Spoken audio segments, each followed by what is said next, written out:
রংধনু কেন বৃত্তাকার হয়? তার আগে শিখি আমরা কিভাবে রংধনু সৃষ্টি হয়। রংধনু কিভাবে সৃষ্টি হয়? রংধনু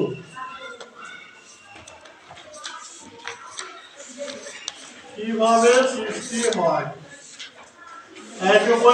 উল্টা না, কোন শব্দ হবে না।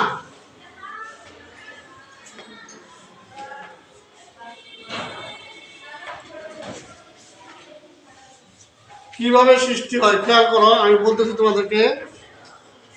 বৃষ্টি হওয়ার পরে যখন বৃষ্টিটা হয়ে যায়, শেষ হয়ে গেল, বাতাসে জলীয় বাষ্প থাকে বা পানির কণা থাকে। তাহলে আমার কথাটা বুঝো না মনে হয়? বৃষ্টি এটা শুধু বুঝছো, হওয়ার পরে এই তিনটা বার বুঝছো, বাতাসে জলীয় বাষ্প বা পানির কণা থাকে। বুঝেছ? কটা বার বলছি? বৃষ্টি হওয়ার পরে বাতাসে জলীয় বাষ্প বা পানির কণা থাকে। সবাই একসাথে বলো দেখি। বৃষ্টি হওয়ার পরে বাতাসে জল বাষ্প পানির কণা থাকে। পানির কণা থাকে। এরপরে হচ্ছে পানির কণা যদি সূর্যের আলো পড়ে, পানির কণাগুলোতে যদি এরকম পানির কণাগুলো থাকে যে বাতাসের মধ্যে, ভালো করে বুঝো, সূর্যটা তো এটা, সূর্য আলো এসে যদি পড়ে পানির কণাগুলোতে, না কথা বুঝো নাই? সূর্যটা তো উঁচে না নিচে? উঁচে। তারপর পানির কণাগুলা পড়ার পরে এই পানির কণাগুলো সূর্য আলো তখন কি হয়, আবার এদিকে ফিরে চলে যায়, সূর্যের দিকে ফিরে চলে যায়, নিচে আর পড়তে পারে না। আর পানির কণা পানির কণা না, কথা এখন আমার বুঝো নাই? নিচের দিকে আসতে পারে আলোটা? পারে না। না পারার কারণে পরে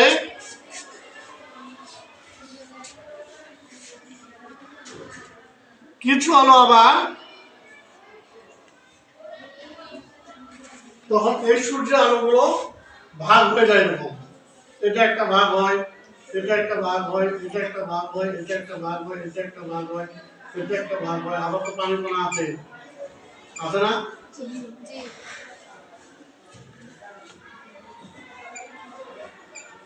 তখন পানির কণাগুলো জায়গায় জায়গায়, মানে পৃথিবীটা দেখতে কিরকম বলতো? গোলাকার না? সূর্য আলোটা চারপাশে পড়ে না, এগুলো পড়ে না, পড়ে না। তাহলে যখন আমি এখান থেকে দেখবো, শুধু এটুকু দেখতে পাবো,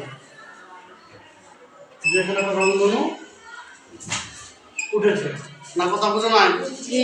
আবার ক্লিয়ার করি, সূর্যের আলো পানির কণার মধ্যে পড়ে। আমরা আলো প্রতিফলন বুঝছি না? প্রতিফলন মানে কি? আলো যে পৃষ্ঠে পড়বে সেই পৃষ্ঠ থেকে আবার ফিরে চলে যাবে, এটা প্রতিফলন না? প্রতিফলন কি? আলো পড়ার পরে দ্বিতীয় পৃষ্ঠতে চলে যাবে। আর শোষণ কি? আলো পড়ে কিছু আলো কি করবে, দ্বিতীয় আলো কি করবে, শুষে নিবে। এখানে তখন এখানে মনে করো যে গ্রাহী ধারায় আছে, এখন যে কি দেখবে, এটা এরকম একটা রংধনু দেখবে, দেখবে না? আবার এই দেশে ধারায় আছে মনে করো যে আসমা, আত্মা দ্বারা আছে, সে আবার এদিকে দেখবে এরকম, দেখবে না? এইখানে যদি মনে করো যে পারিয়া দ্বারা থাকে, সে আবার এইদিকে দেখবে যে এদিকে রংধনু আছে, আছে না? তাহলে পুরোটা কেমন দেখা যায় এখন? কথা বোঝা গেছে? বুঝলেন না? তাহলে আমি লিখবো কিভাবে নোটটা লিখবো এভাবে যে বৃষ্টি সরে যাওয়ার পরে বা বৃষ্টি বন্ধ হওয়ার পরে বা বৃষ্টি চলে যাওয়ার পরে, ঠিক আছে, বৃষ্টির কণাগুলো বাতাসে ছড়ানো থাকে। বুঝো না কথা? লিখে দিতে হবে কি? এখন বৃষ্টি চলে যাওয়ার পরে বৃষ্টির কণাগুলো বাতাসে ছড়িয়ে থাকে। সূর্যের আলো বৃষ্টির কণাতে পড়লে তার প্রতিফলিত হয়ে সূর্যের দিকে ফিরে যায় এবং 7টি রঙে ভাগ হয়ে যায়। একে বলে রং। যেহেতু পৃথিবী গোলাকার এবং সারা পৃথিবীতে একটা রংধনু সৃষ্টি হয়, তাই রংধনু হয় কি গোলাকার, তাই রংধনু হয় গোলাকার। গোলাকার। এখন যখন রোদ উঠে তখন রংধনু বন্ধ হয়ে যায় কেন? পানি শুকিয়ে যায়, পানি শুকিয়ে গেলে ডাইরেক্ট আলো চোখের মধ্যে পড়ে, তাহলে রংধনু দেখা যায় না। তাহলে আলোতে রংধনু দেখা যায় না কেন? পানি শুকিয়ে যায়। তো ওই যে পানি কণাগুলো শুকিয়ে যায়, সূর্য আলো সরাসরি পৃথিবীতে পড়ে, তার জন্য রংধনু দেখা যায় না। বুঝা গেছে কথাটা? জি। তাহলে প্রশ্নটা কি ছিল? রংধনু কিভাবে সৃষ্টি হয়, রংধনু গোলাকার হয় কেন, আর যদি কি করে রোদ পড়ে দুপুরে রংধনু দেখা যায় না কেন? ঠিক আছে, তাহলে আমরা এখন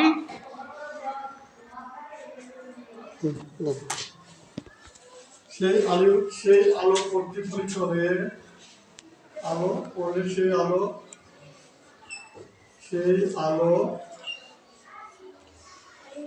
প্রতিফলিত হয়ে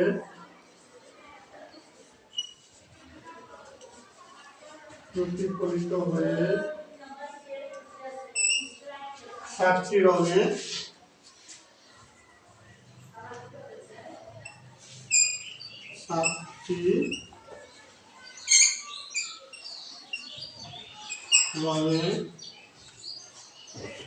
ভাগ হয়ে যায়, ভাগ হয়ে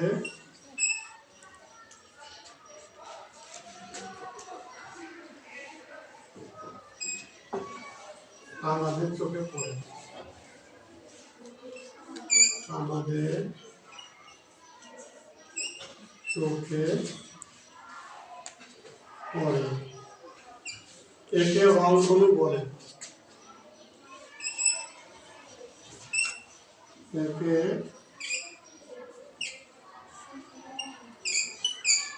রংধনু বলে।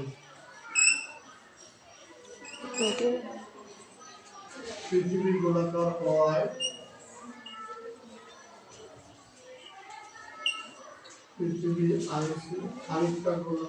পৃথিবী গোলাকার প্রায় গোলাকার হওয়ায়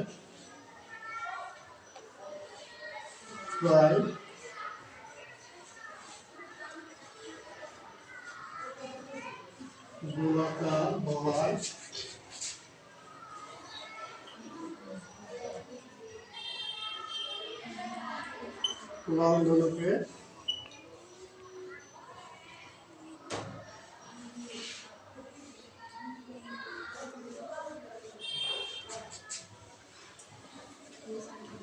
বৃত্তাকার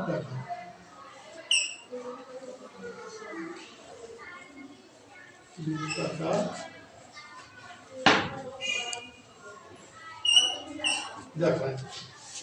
বৃষ্টি হওয়ার পর বাতাসে পানির কণা ভাসতে থাকে, সেই পানির কণায় সূর্যের আলো পড়লে সেই আলো প্রতিফলিত হয়ে সাতটি রঙে ভাগ হয়ে আমাদের চোখে পড়ে, একে রংধনু বলে। পৃথিবী প্রায় গোলাকার হওয়ায় রংধনুকে বৃত্তাকার দেখা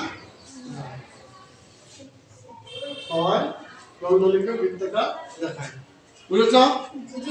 আর দুপুরে দেখা যায় না কেন? বাতাসে যে পানির কণা থাকে, পানির কণাগুলো কি হয়ে যায়? শুকিয়ে যায়। দুপুরে দেখা যায় না কেন? বাতাসে যে পানির কণাগুলো থাকে এগুলো কি করে শুকিয়ে যায়, তার জন্য দুপুরবেলা রংধনু দেখা যায় না। বুঝেছেন? ধন্যবাদ।